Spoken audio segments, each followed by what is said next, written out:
नाज़रीन किराम, सामिन मोहतरम, सलाम अलैकुम व रहमतुल्लाहि व बरकातुहू। नाज़रीन किराम, अॼु असां पंहिंजी पहिरीं निशस्त में तव्हां सां हाज़िर थिया आहियूं ऐं असांजो मौज़ू आहे त ग़म हुसैन में रोइण जो वॾो अजर ऐं सवाब आहे। इहो ई सबब आहे जो रसूल इस्लाम फरमाइनि था, इन लिक़त्लिल हुसैन हरारतन फी कुलूबिल मोमिनीन ला तबरुदु अबदा। रसूल इस्लाम फरमाइनि था त मोमिननि जे दिलनि में क़त्ल हुसैन, शहादत इमाम हुसैन अलैहिस्सलातु वस्सलाम जी अहिड़ी हरारत आहे जेका कॾहिं बि थधी थियण वारी नाहे। ऐं हिकु ॿी हदीस में रसूल इस्लाम फरमाइनि था, या फातिमा कुल्लु आइनिन बाक़ियतुन यौमल क़ियामत इल्ला आइनुन बकत अला मुसाबिल हुसैन। ए मुंहिंजी बचड़ी फातिमा, क़यामत जे ॾींहुं हर अख रोइण वारी हूंदी सवाइ उन्हे अख जे जेका इमाम हुसैन अलैहिस्सलातु वस्सलाम जे ग़म में रुनी हूंदी। फ़इन्नहा ज़ाहिकतुन मुस्तबशिरतुन बिनईमिल जन्नति। उहा अख जेका इमाम हुसैन अलैहिस्सलातु वस्सलाम जे ग़म में रुनी हूंदी, उहा अख ख़ुशहाल हूंदी ऐं नेमतुनि सां मालामाल हूंदी। अज़ादारन इमाम मज़लूम करबला जे ग़म में रोइण जे अजर ऐं सवाब जे बारे में इमाम सादिक अलैहिस्सलातु वस्सलाम फरमाइनि था, क़ाल सादिक अलैहिस्सलातु वस्सलाम नफ्सुल महमूम लिज़ुल्मिना तस्बीहुन।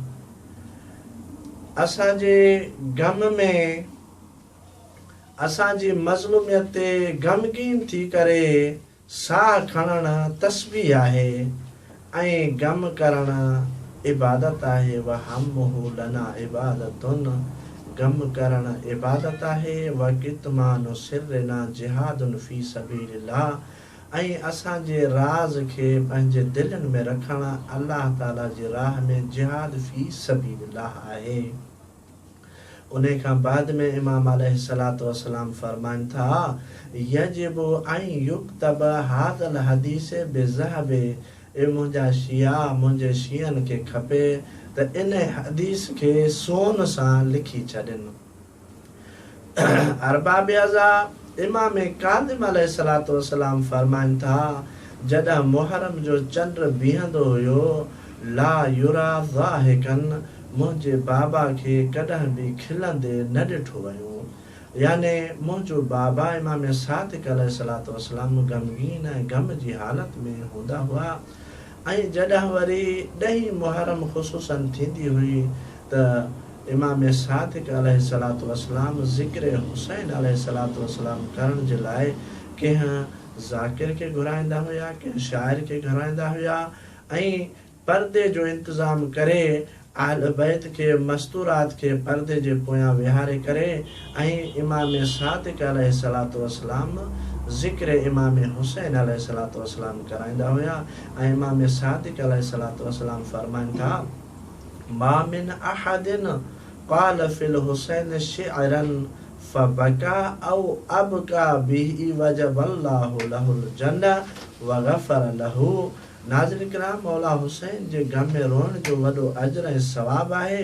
इमाम सादिक फरमाइनि था त जेको बि शख़्स मौला हुसैन जे ग़म में मौला हुसैन जे ज़िक्र में शेर पढ़े ऐं मौला जो ज़िक्र करे पाण रोए, बका औ अबका बिही, या कंहिं ॿिए खे रोआरे, अल्लाह रब्बुल इज़्ज़त उन खे जन्नत अता कंदो ऐं उन जा तमामु घणा जेके बि उन जा गुनाह आहिनि उहे माफ़ करे छॾींदो।